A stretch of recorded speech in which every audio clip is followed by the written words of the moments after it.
all that we have invented, the symbols in a church, the rituals, they're all put there by thought. Thought has invented these things. Invented the Savior, invented the temples in India and the contents of the temples. Thought has invented all these things called sacred. You can't deny that. So thought in itself is not sacred. And when thought invents God, God is not sacred.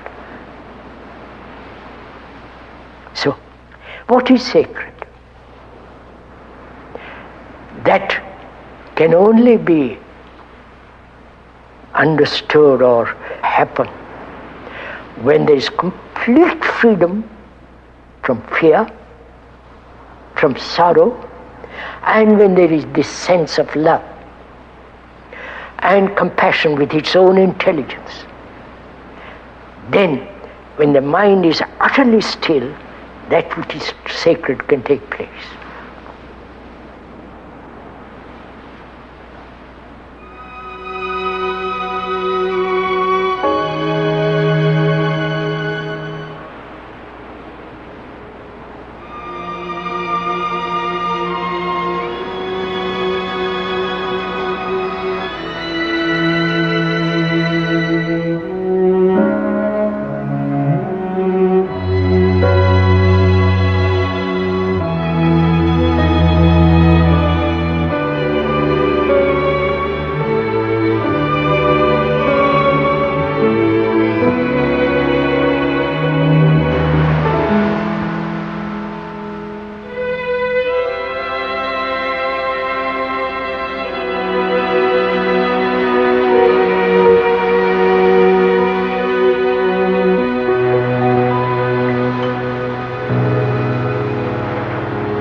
It was a late summer afternoon. Near the shore, a group of children were playing. One of the boys, though ragged and undernourished, stood apart from the others. He was described as having a special radiance. A pure and shining atmosphere surrounded him. Because of these qualities, the child was singled out and chosen to be the vehicle for the coming world teacher. This discovery was not an isolated revelation, for it was believed that humanity was entering a new age, an age that would bring with it a new Messiah. During the early decades of the 19th century, science was beginning to replace religion as the savior of humanity. As the monolithic church splintered, new organizations emerged, offering a balance between science and religion. One of the many new groups, the Teosófica Society, spread rapidly throughout the world. Founded by Russian-born Helena Petrovna Blavatsky and the American Henry Steele Olcott, its objectives were to seek truth in the ancient religions of the East, to investigate the unexplained laws of nature, and to promote universal brotherhood. So attractive were these ideals that by 1881, the Society had become a worldwide institution with over 100,000 enthusiastic members. Helena Blavatsky was a deep student of metaphysical lore and was sought after by those who believed her to possess psychic powers. Derided by some as a charlatan, she was, however, a serious writer, and in 1888 published her greatest work, 2 tremendous volumes entitled The Secret Doctrine. Annie Besant, a young journalist, was asked to analyze the work for London's Review of Reviews. Turning the pages, she was dazzled by what she read. To her, disjointed facts were now seen as parts of a mighty whole, and the puzzles, riddles, and problems of her life seemed to disappear.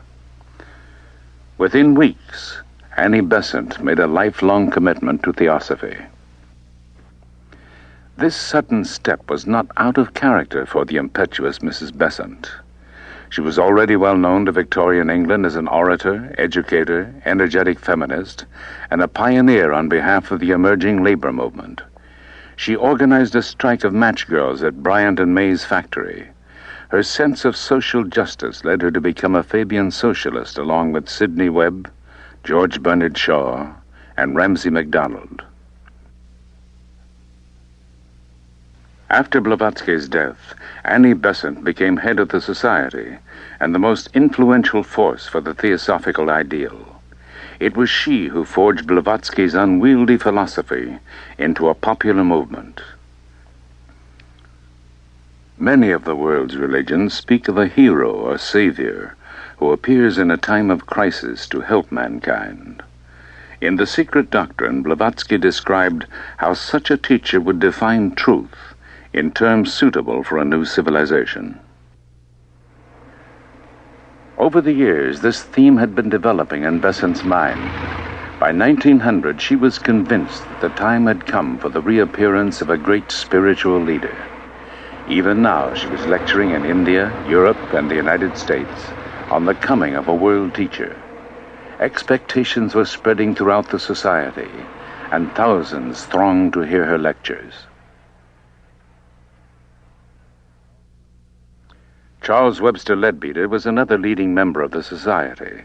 He and Besant worked closely together and seemed to complement each other, as Olcott and Blavatsky had done years earlier. The year was 1909. C.W. Leadbeater had moved to India and was now living at Adyar, the theosophical headquarters near Madras. Each day he would stroll with a group of friends along the beach on the Bay of Bengal. It was there that the young Jiddu Krishnamurti was discovered.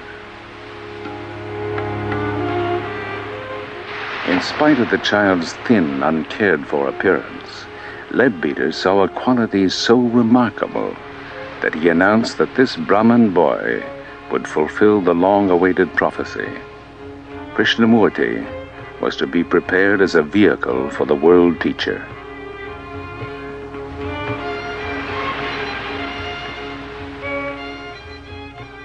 The child's mother, Sanjivama, had died some years earlier, and the 14-year-old boy had come to live with his father and 3 brothers just outside the society's compound.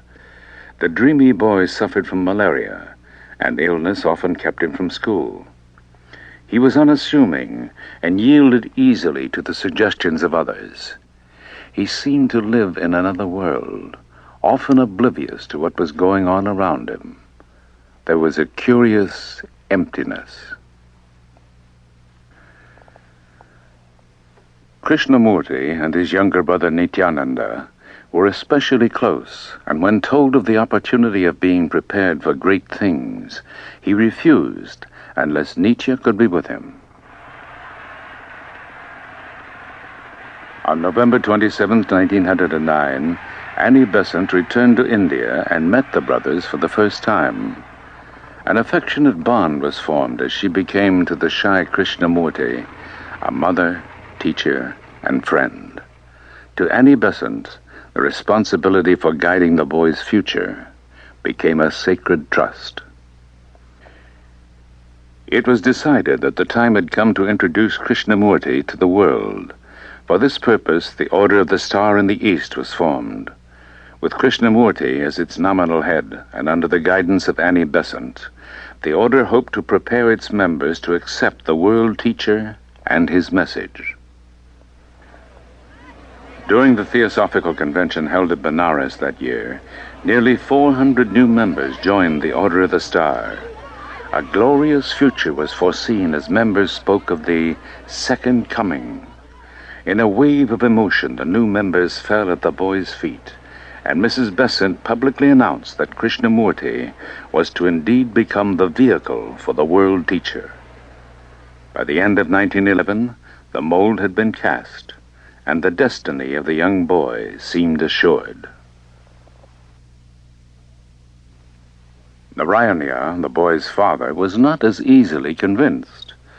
This deification might make him the laughingstock of India, and he threatened to deprive Mrs. Besant of their custody. She quickly intervened by describing the advantages of an English education and stressed the special advantage of his sons becoming Oxford graduates.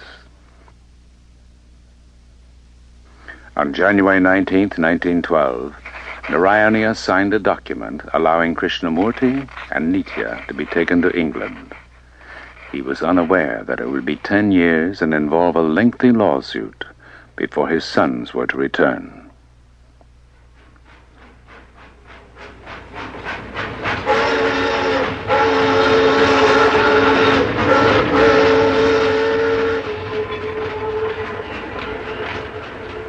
In England, news of their arrival spread quickly, and a large crowd was on hand to greet the party at Charing Cross Station. An English theosophist described Krishnamurti on arrival as an odd figure, with long black hair falling almost to his shoulders and enormous dark eyes, which had a vacant look in them.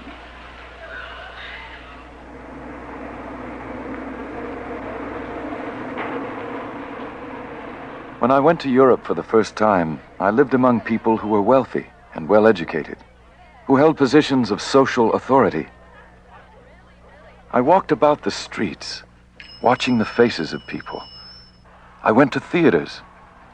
I saw how people amused themselves trying to forget their unhappiness. I saw people with political, social, or religious power. I watched the amusements of the young people. I saw people who desired to serve, going into those quarters where the poor and degraded lived. They desired to help, but were themselves helpless. How can you cure another of disease if you are yourself a victim of that disease? I questioned everything because I wanted to find out for myself. Annie Besant gave 3 stirring lectures at the Queen's Hall in London. The movement was gathering force. When she returned to India, the boy's education began under a series of tutors. The young man was constantly surrounded by teachers and attentive followers. Never allowed to be alone, he longed for a more normal life. He grew dissatisfied and lost all interest in the role he was being prepared for. In the summer of 1914, England plunged into the Great War. Communications collapsed and the boy's seclusion intensified. Krishnamurti became more and more restless. Annie Besant wrote and reminded him, as she often did, that his happiness would lie only in the work ahead. Though he felt a deep love and loyalty for Mrs. Besant, inwardly, a quiet revolution was unfolding. I have long been in revolt from all things, from the authority of others, from the instruction of others, from the knowledge of others. I would not accept anything as truth until I found the truth for myself. I never opposed the ideas of others, but I would not accept their authority or their theory of life. Until I was in that state of revolt, until I became dissatisfied with everything, with every creed, with every dogma and belief, I was not able to find the truth.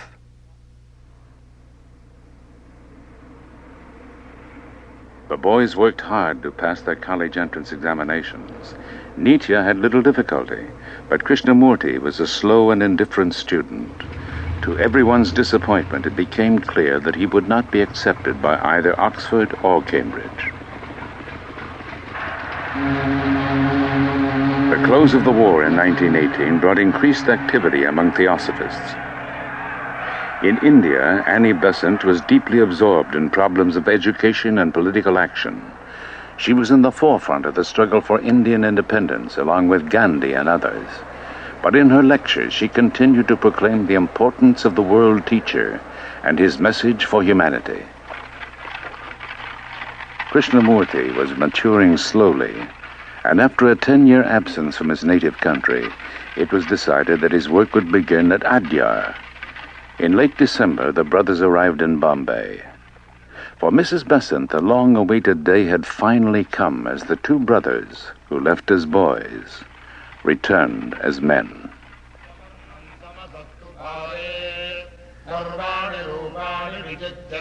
When I came to India, I saw that the people there were deluding themselves equally, carrying on the same old traditions, treating women cruelly. At the same time, they called themselves very religious and painted their faces with ashes. In India, they may have the most sacred books in the world. They may have the greatest philosophies. They may have constructed wonderful temples in the past, but none of these was able to give me what I wanted.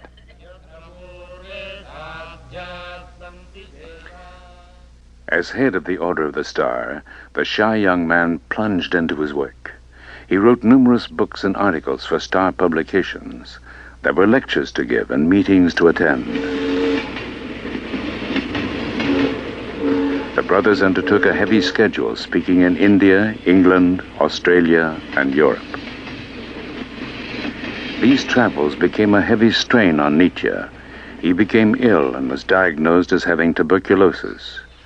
California was suggested as having a healthful climate for consumptives and an ideal place for recovery. In the summer of 1922, the loan of a small cottage in the Ojai Valley brought the young men to America for the first time. Writing to Mrs. Besant, Nietzsche described their new surroundings. In a long, narrow valley of apricot orchards and orange groves is our home, and the hot sun shines day after day to remind us of Adyar. The Indians call our valley the Ojai, or the nest, and for centuries they must have sought it as a refuge. For a time, Nietzsche seemed to recover, but perhaps best of all, they were alone. Privacy had been a luxury denied them since childhood, but now in the silence of the valley, Krishnamurti had an opportunity to be with himself. He walked alone in the hills, climbing through orange groves and scrub brush. As the days passed, a strange uneasiness seized him. He became ill and complained of intense pain and suffocating heat. There were periods of unconsciousness as the strange process reached its peak. Agitated and feverish, he insisted on walking alone, but was urged instead to rest under a young pepper tree that stood near the cottage. It was there, in the stillness of the night, that a transcendent event took place that shook his life to its foundations.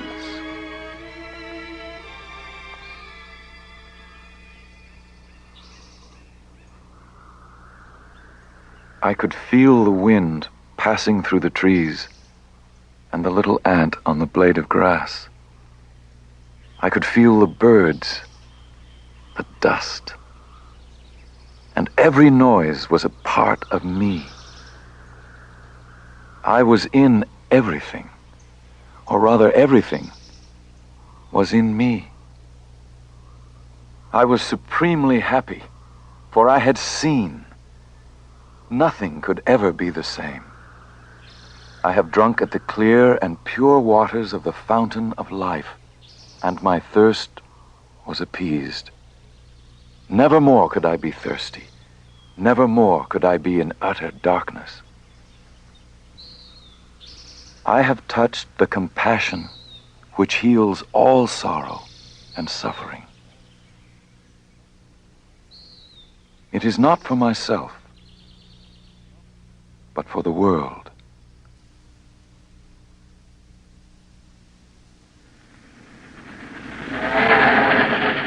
To describe his new perceptions, Krishnamurti embarked on a worldwide speaking tour. The change was unmistakable.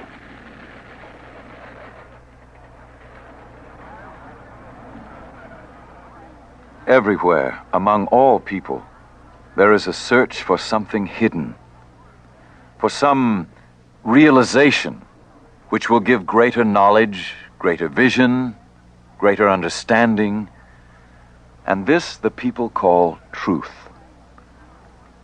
They think that truth lies hidden in some distant place, away from life, away from joy, away from sorrow. But truth is life itself. And with an understanding of life, there is born an understanding of truth.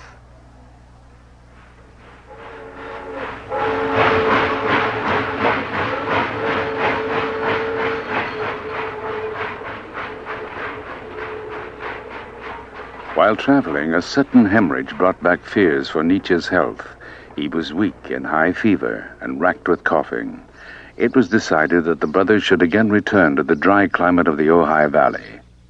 Once in California, Nietzsche seemed to improve, and when Mrs. Besant cabled asking that Krishnamurti come to India for Theosophy's Jubilee Convention, he reluctantly agreed. The bond between the brothers had grown stronger than ever. There was unquestioning faith that Nietzsche was essential to the work ahead, and because of this, his life would be spared. While en route, a cable arrived saying that Nietzsche had influenza. A later wire read, "Flu rather more serious. Pray for me." On the 13th of November, as the ship entered the Suez Canal, a telegram arrived announcing Nietzsche's death.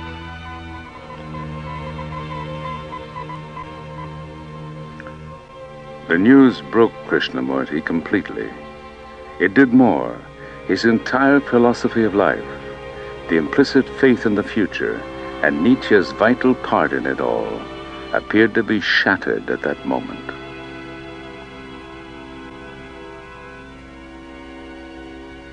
An old dream is dead, and a new one is being born. A new vision is coming into being, and a new consciousness is being unfolded. I know now with greater certainty than ever before that there is real beauty in life, real happiness that cannot be shattered by any physical happening, a great strength which cannot be weakened by any passing events, and a great love which is permanent, imperishable, and unconquerable. By the time he reached Madras, his face was quiet and radiant.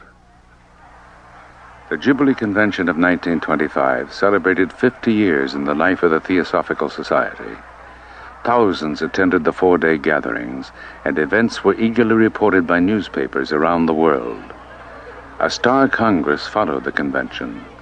By this time, the Order of the Star had grown to over 45,000 members. Under the branches of Adyar's enormous banyan tree, Krishnamurti spoke of the world teacher. His face was powerful and stern in the twilight, his eyes half veiled as if looking inward. As he spoke, a deep silence spread through the audience. Some felt they saw a light envelop him, and many believed they were in the presence of the Messiah himself. The young man was becoming the focus of deep divisions. While thousands accepted him as the world teacher, others were disturbed by the adoration and attention given him. In the Netherlands, some years earlier, the Baron Philip van Pallandt had given his ancestral home, the Castle Erde, to the Order of the Star. 5,000 wooded acres surrounded the 18th century buildings. The castle had been transformed into a meeting place where small groups gathered yearly.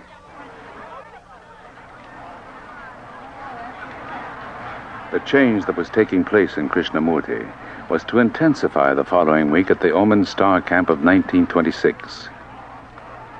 Close to the Castle Erde, the Omen camp attracted over 2,000 people of every nationality. There were huge tents for meetings and for meals. Lectures were given, and every evening Krishnamurti lit a bonfire and spoke to the gathering.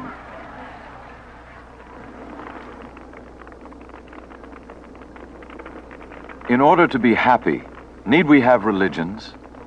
In order to love, need we build temples?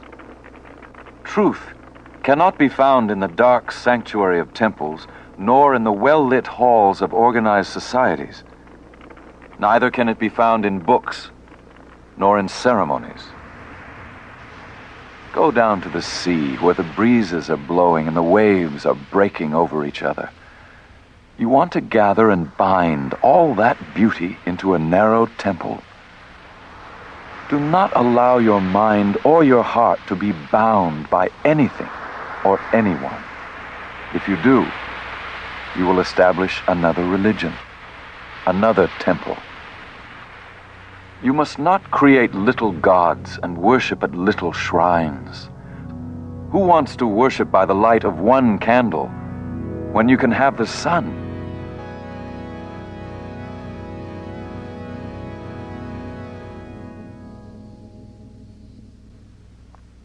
It was increasingly difficult to reconcile Krishnamurti's vision of truth with the forms and structures not only of Theosophy, but all organized religions. His rejection of spiritual authority was a threat to the society and its lifelong members. There was open hostility as the organization seemed to be pulling apart. Lines were drawn, as some stood firmly with him, while others clung to their cherished beliefs. Lady Emily Letchens, who had been close to Krishnamurti since 1911, shared the bewilderment that many felt. How strange it seems, she said, that for 17 years we have expected a world teacher, and now when he speaks we are hurt or angry. He is making us do our own work, and that is the last thing we expected of him.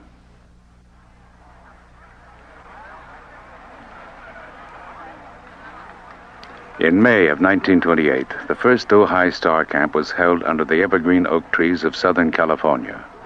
But with each new talk, each meeting, the divisions became more apparent. In failing health, Annie Besant was forced to cancel her public engagements. Yet she still tried desperately to reconcile Theosophy with what Krishnamurti was saying. She quoted ancient Hindu scriptures saying, "All paths lead to the same spiritual goal." But in spite of her efforts, the divisions widened.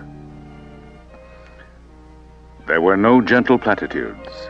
There was to be no uniting of existing religions. Ceremonies and organized religions, he said, were a hindrance, a distraction from the truth. He offered no method. There were no steps to follow, no system that ensured spiritual progress. His vision of truth was absolute.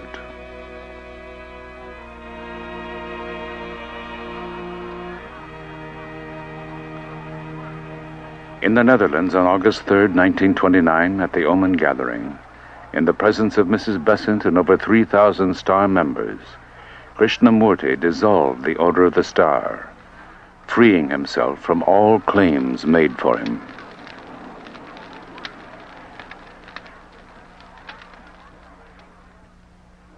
I maintain that truth is a pathless land, and you cannot approach it by any path whatsoever, by any religion, by any sect.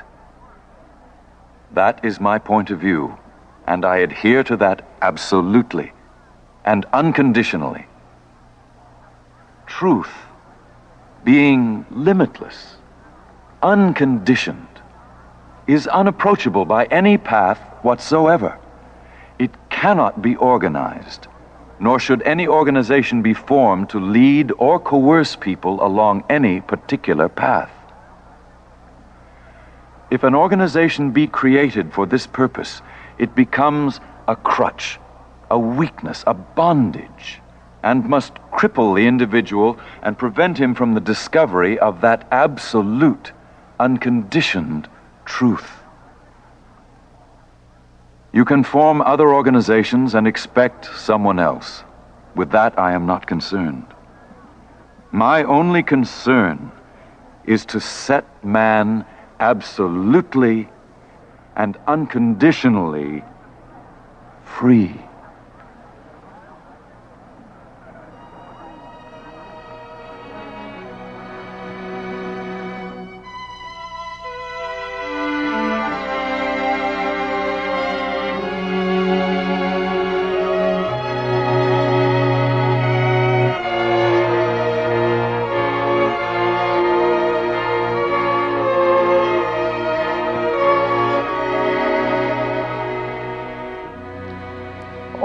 religions have always said there is only our path, our savior, our system, our belief, our rituals, and only through those we will find salvation.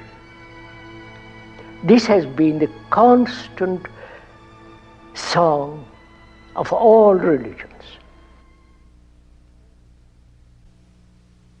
And I happen to have said many, many years ago, which has so true, that there is no path to truth. Truth, according to them, is a fixed point. And if it's a fixed point, you can have as many paths as you like. But if it's not a fixed point, it's a living thing, moving. Movement in the sense in the world of no time, which is a different matter. Naturally, there's no path to it. But you see, we don't want such a dangerous outlook. We want everything fixed. We want every object to be final.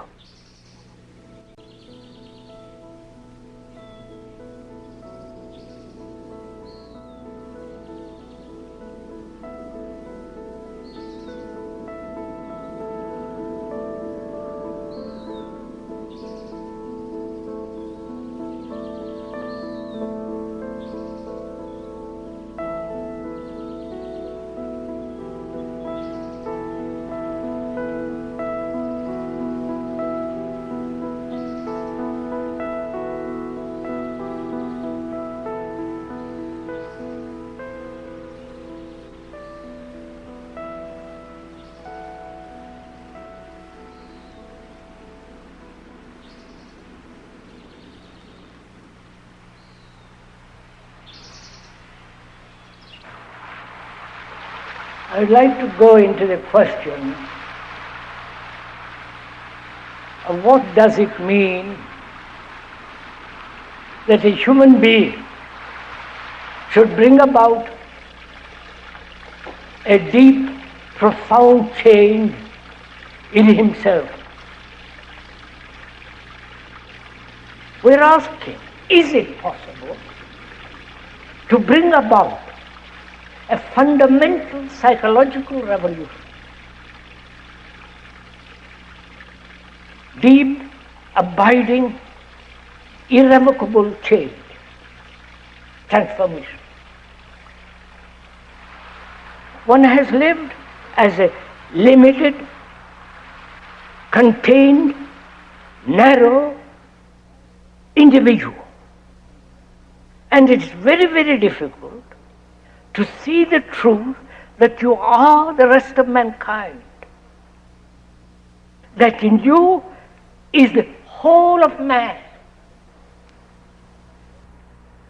That is, you as a human being is part of the world. You are the world. Not an idea, not something that's intellectually has been put together by reason and you say, yes, quite right. But the reality of the truth of it, that you represent as a human being the rest of humanity. Because you suffer, you're anxious, you're uncertain, confused, miserable, fearful, hurt, everything. And every human being has this. So your consciousness is the consciousness of mankind. Now, is this possible for sorrow to end? If there is the ending of sorrow in one human being, who is the representative of all humanity, that ending affects the whole of consciousness of man. don't accept what we are talking about. Find out, test it. That means you have to be free to observe.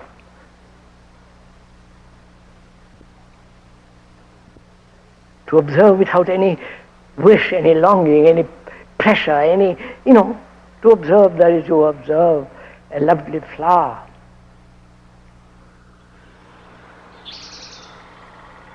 I wonder why human beings throughout the world don't see this simple fact that you cannot possibly have peace on earth if you are nationalistically divided. We want order outside in the world, politically, religiously, economically, socially. In our relationship with each other, we want order. We want some peace. We want some understanding. And if the inward psychological state is not orderly, not conflicting, not contradicting, if that state in consciousness is quiet, steady, clear, then you can bring about order in the world. Now what we are trying to do is try to bring order legislatively, nationally, and so on, order out there in the world, which has been proved over and over again that totally brings about disorder. That's why we are saying, I'm saying, that without inward order, that is inward order in consciousness, which is in a mess, which is in a contradiction, without bringing about order inwardly, psychologically, you cannot possibly have order outwardly. And the crisis is there. Within the crisis, national, economic, social, and so on. The crisis is not out there. The crisis is really inward. And we are unwilling to face that.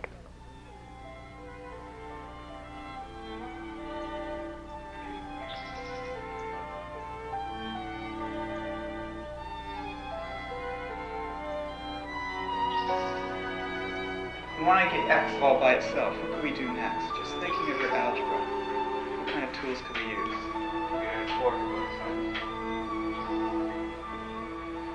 Okay, that's fair enough. What can we do? But see, we still have this X term here. What are we going to do with it?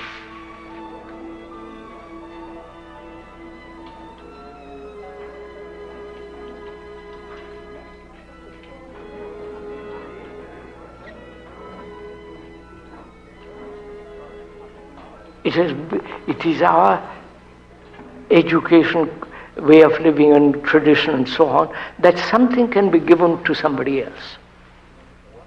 Jesus can give you salvation. Or a guru can save you. Or your wife can help you.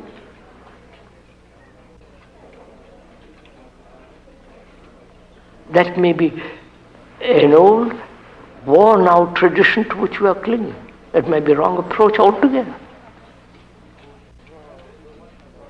You have understanding, and I haven't got it. And you are conditioned, you are conditioned in the idea that you can give it to me, right? That may not be the fact at all.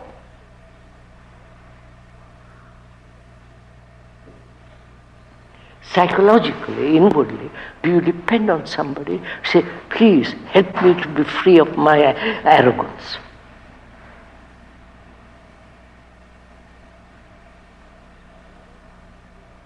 Or in your relationship, you see the arrogance in you is gone. You in our relationship with each other,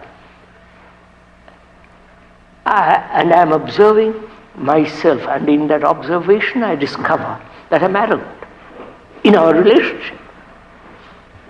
So I'm not dependent for you to point out to me my arrogance. I'm already aware of it. It's tremendously important, sir. Nobody can give me intensity, the sense of beauty. I'm taking it. Then I am on my own. You follow? Not isolated and all that. Then I have to work find out. In the very working of it, I've got the intensity. When I discard the tradition in which I've been brought up, that is to depend on somebody, and when I discard it, then I have to work it, right? Or I'll go down the drain, either way. If I discard that, I'm already free, I've already got this sense of energy, of intensity. Then I'm not dependent on anybody.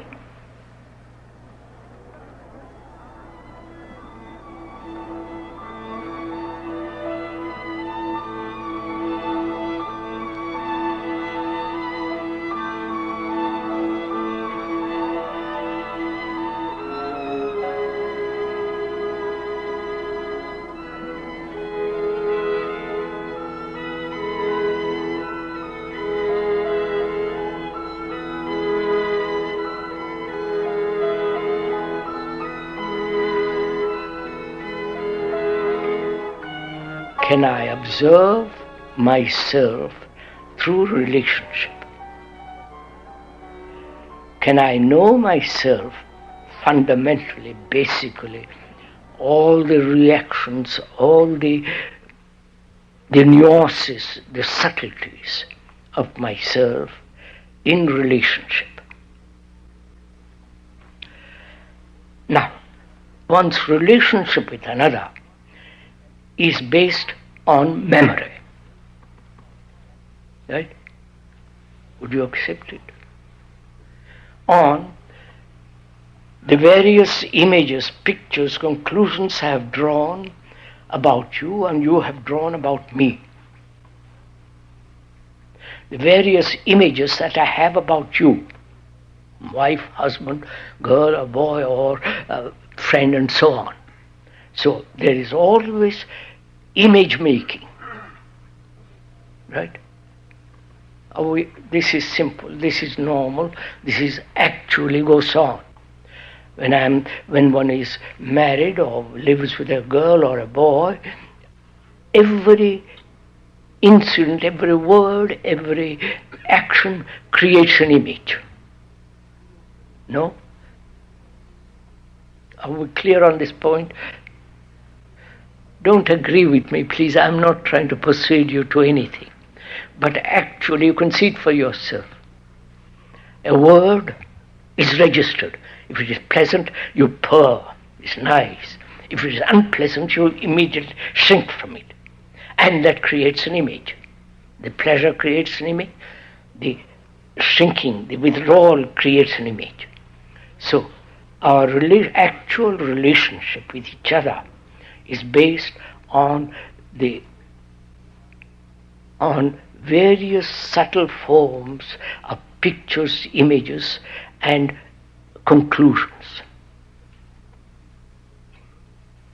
So when there is an image like that, she has and you have, then in there is division. And then the whole conflict begins. Right? Where there is division between two images, there must be conflict. Right? The Jew and the Arab, the Hindu, the Muslim, the Christian, the communist, is the same phenomenon. It's a basic law that where there is division between people, there must be conflict. Can all this image-making tradition, desire for all that end without a single conflict? You understand my question? Are you interested in this? What will you pay for it? That's all you can do. By paying something you think you'll get it.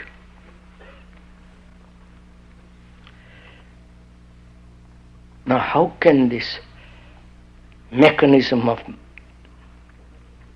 image making, not just image making, the desire for certainty, the tradition, the whole structure of that, can that end? Right? Are you asking that question?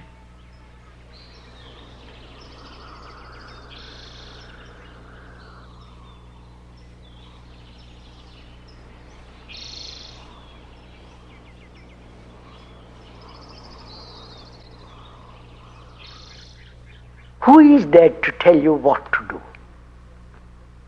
See, when we are children, the parents tell you what to do. That same mentality is cultivated right through life. In school, you are told what to do. In college, you are told what to do. In university, right through life, somebody tells you, this is right, this is wrong, this should be done, that should not be done. Which means what? There is no self-investigation. There is no saying, I am really the rest of mankind, but you are. Because every human being right through the world goes through a great deal of suffering, great deal of pain, great deal of anxiety, uncertain, confused, insecure, like you, like the rest of the world. We don't accept that. We think my suffering is totally separate from other people's suffering. And so we have this mentality that I must have somebody to tell me what to do. Right from the Pope down to the poor parish priest.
Really, one should ask a question, why human beings, though they have extraordinary knowledge, and yet nobody is willing to change?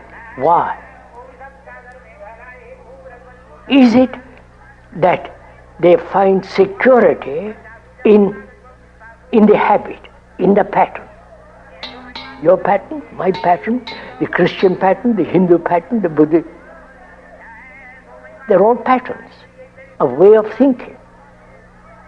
So, patterns may be dangerous altogether because they divide people. And religions have divided people. Their rituals, their beliefs, their faith, their saviors. Now, to break away from all that requires intelligence, requires investigation, study. Nobody is willing to do that. Om Shanti Shanti Shanti Hari Om Tat Sat. Tumi bandhu tumi nath, tumi bandhu tumi nath, nishidina tumi amar, nishidina tumi amar, tumi bandhu tumi nath, tumi bandhu tumi nath, nishidina tumi amar, nishidina tumi amar, tumi bandhu tumi nath, tumi bandhu tumi nath, nishidina tumi amar, nishidina tumi amar, tumi sukha tumi shanti, tumi sukha tumi shanti, tumi hai amrita padar, tumi hai amrita padar, tumi bandhu tumi nath, tumi bandhu tumi nath, nishidina tumi amar. From childhood, we are taught comparison. We say you must be as clever as your brother. Or in school, you get better marks than somebody else. So you're always being compared, and you learn to compare, don't you? I say, don't compare yourself with anybody. Right? You ever heard that? Right? Now, why do you compare? To find out who's better. Huh? To find out who's better. To find out if you're better. That is, you compare yourself with her. She is much more intelligent, more bright, more clever, and so in comparing yourself with her, you become dull. Huh? Yes. Huh? But if you don't compare, are you dull? No, you just listen carefully. In examinations, in schools, all through life they're comparing. Tell your teacher, don't compare.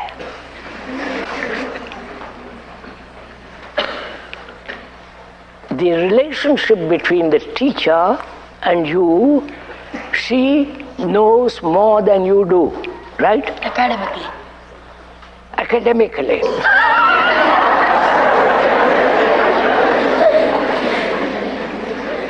By Jove. You're very bad. Academically, you know more than he does. Now, she's teaching you about biology. And she's giving you marks, right? And gradually helping you to pass that examination. Now, can she teach you without the idea of examination? How do you test yourself, sir? What? Without examination. Yes, sir, without exam. How do you test yourself without examination? You mean the examination is going to tell you how you have learned? Maybe, sir. I mean, listen, you're too quick. Find out. You're also used to examinations. That's your tradition. That's your habit. And when you question that, you say, yes, what shall I do? And you get nervous, frightened. When I was learning, when I was at school in England, I never passed one examination. Right? They had I went through all the examinations, but I sat in the hall without writing a thing.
Are you interested in all this? What do you consider is life?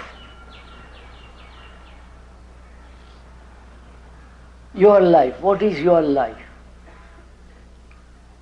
What is that life that you daily live? Dependence, attachment, pain, annoyance, anger, irritation, sorrow. You know all this, don't you? This is your daily life. Going to the temple and doing some kind of noise with the bell and doing puja, doing yoga. That we say that is our life. Then what do you mean by a religious life? You tell me. What does religion mean to you? The word religion means to gather all your energy. That's all they mean. Do you understand, sir? To gather all your energy to inquire, to find. Right? Would you... Not all the nonsense of temples, rituals, and all this either, sir. What you put on your head. You see how you all agree? The meaning of the word. That means gathering every particle of energy that you have to inquire into what is truth and what is reality, to inquire into what is meditation, to inquire into why human beings live the way we are living, to inquire if there is an end to sorrow, to inquire into what is love, whether one can live without any effort and control all that is implied in that word. A religious life implies being a light to yourself, which means no outside authority. We are talking about having no spiritual authority. including me, the speaker.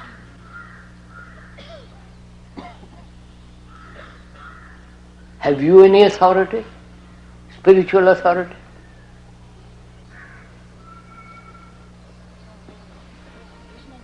You have had various Guru Mahatma, Mr. Gandhi, and so on, all the way from the 6th, 5th, 4th, 3rd century, down to the present.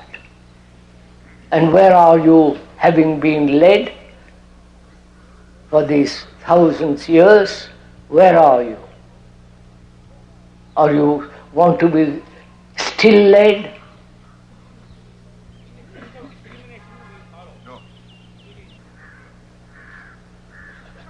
So we are asking you courteously, if you have thrown away your traditions. Yes, sir. Traditions being nationality, your caste, your beliefs, your rituals, going to the temples, all that. Have you thrown it away? No, sir. No? No. Then how can you find out what a religious life is when you are blind?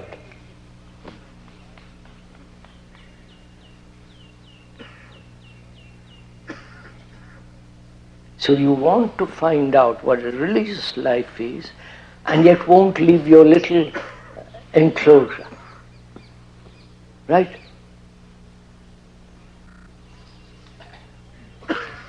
You are tied to your tradition, and you want to inquire into something that demands a mind that is capable, a heart that can really love. Without that, freeing yourself from your tradition, your culture, your belief, how can you find out anything? You can repeat what the Gita said, or the Upanishads, or some other book. What value has it? I was told the other day, some of the gurus now give lectures or talks on Gita. Is that right? Yes. And there are hundreds and thousands go and listen to it. What value has it? What are we all playing at, sirs?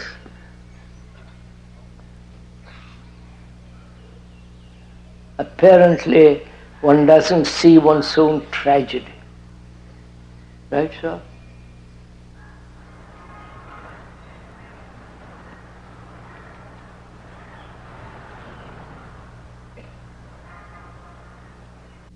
Psychologically, why should I accept what somebody else says? When I realize that I am the rest of mankind, mankind is me. The me is the history of mankind, the book of mankind. If I know how to read it, I don't depend on anybody. So, can I, without distortion, without prejudice, without choice, be aware of the content of this book, which is me? To read it very carefully, never distorting it, requires a great deal of attention, great deal of energy, intensity, immediacy. And we are not willing to do all that because we think that's too tiresome. Tell me quickly what to do and I will do it, or I may not do it. Generally, I may not do it. And I personally think that this psychological guidance by another, whether it is the religious guidance or the the guidance of the psychologists, is totally wrong because then you're making humanity into children. who have to be guided, told, encouraged. We are grown-up human beings after 5 or 10 million years.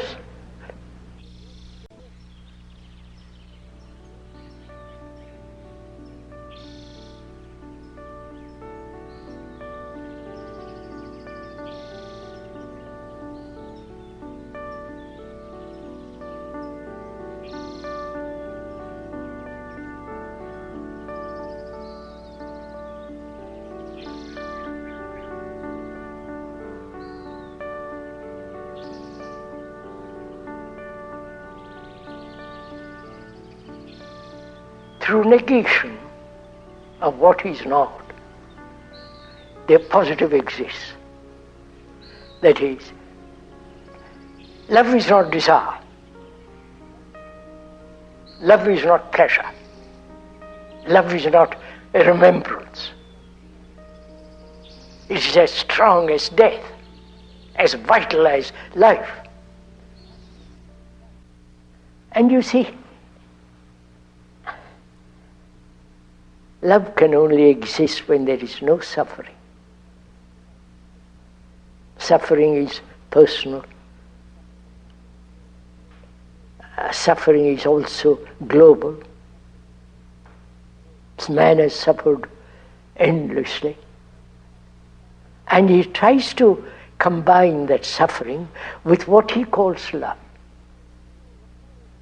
And so there's always this contradiction, this duality, whereas if you deny all that is that which is not love, then the other thing has its immense beauty, great strength and vitality of its own.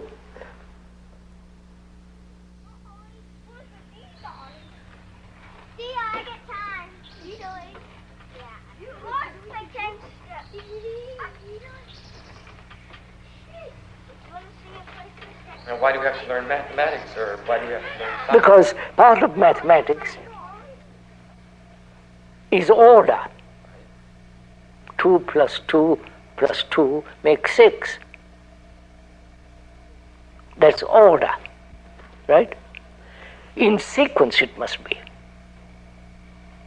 So mathematics, much more complicated and all that, is a series of sequences and order. Right? Anybody know what's wrong with this tin? I do. It doesn't finish. It doesn't finish. Does everybody see where it doesn't finish? Yes. Where? Okay. Josh? Can you come up here and put in a tin at this space here? Civil War. Remember we saw that thing, the blue and the gray? Right. The people, they were real ready to fight. They thought it'd be real neat. Go get those Yankees, go get those, whatever they called them. Right. And it seems like a lot of people would be, some people, depending on the type of person you were, would really be scared of war. Mm-hmm. They think it'd be neat because they don't like this person. Mm-hmm. And I remember we started, like a lot of people realized they thought it would be real fun. Are we that would be real romantic. aware of our responsibility to another? If one has a family, wife, children, are you responsible for those children? That you care, that you have love for them? Are you concerned that they become healthy, good citizens? If you have children, do you feel responsible for those children? To see that they have right education so that they won't be killed in a war. They won't become mediocre. Or you have no time at all for them. Because you have to go out and earn money as the man and the mother and the father, as they do now, and have very little time for the children. That's a fact. So where is your responsibility? Oh, you're not interested in this.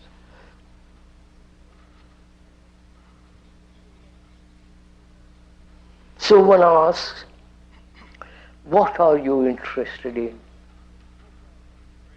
I think that's a legitimate question. You can talk about love, freedom, and the beauty of the sky, but there's only outside interest. But basically, what are we interested in? That's right. You are interested in yourself, right? Which are perfectly right. Each one is interested in himself. On that, our society, culture, religion is based, right? Each one interested in himself, his progress, his in all the rest of it.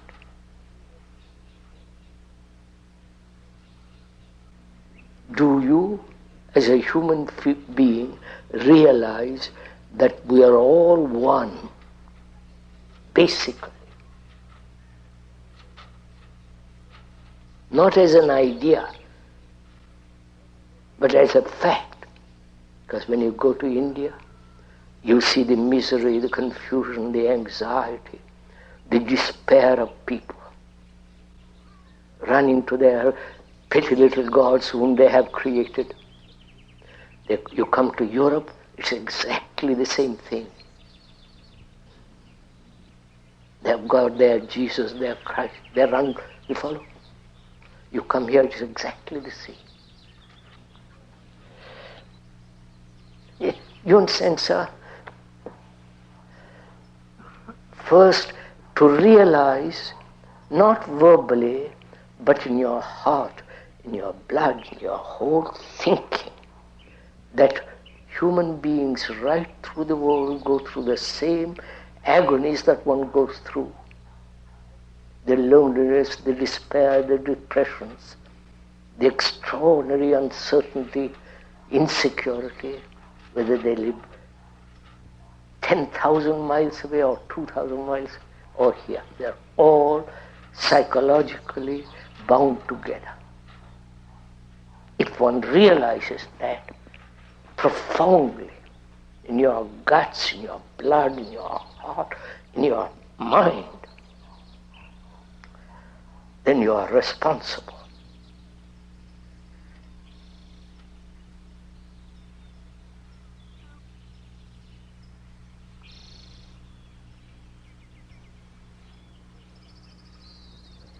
You've heard all this, you as a human being. Why don't you change? What prevents you? If each one of us asks that question, not verbally or merely intellectually as an entertainment, but ask that question most seriously and deeply, what's your answer? What's your answer to this problem that human beings have lived this way for millennia upon millennia? Why haven't they changed? Why haven't you, who are listening now, why haven't you changed? You know, if you don't change, what's the consequences are? You'll be nationalistic, you'll be tribal, insular, isolated, and therefore having no relationship globally, fighting, building up more and more armaments, destroy each other. Now, why don't you, if you are at all serious in this matter, why don't you ask yourself that question? Why am I, a human being, who have been through all this, why haven't I changed? What would be your answer? After all, life is one. One global unitary movement. So, in the same way, our consciousness is common to all mankind. Now, if I radically change Eventually it affects the rest of the consciousness of man. Now, why don't you change?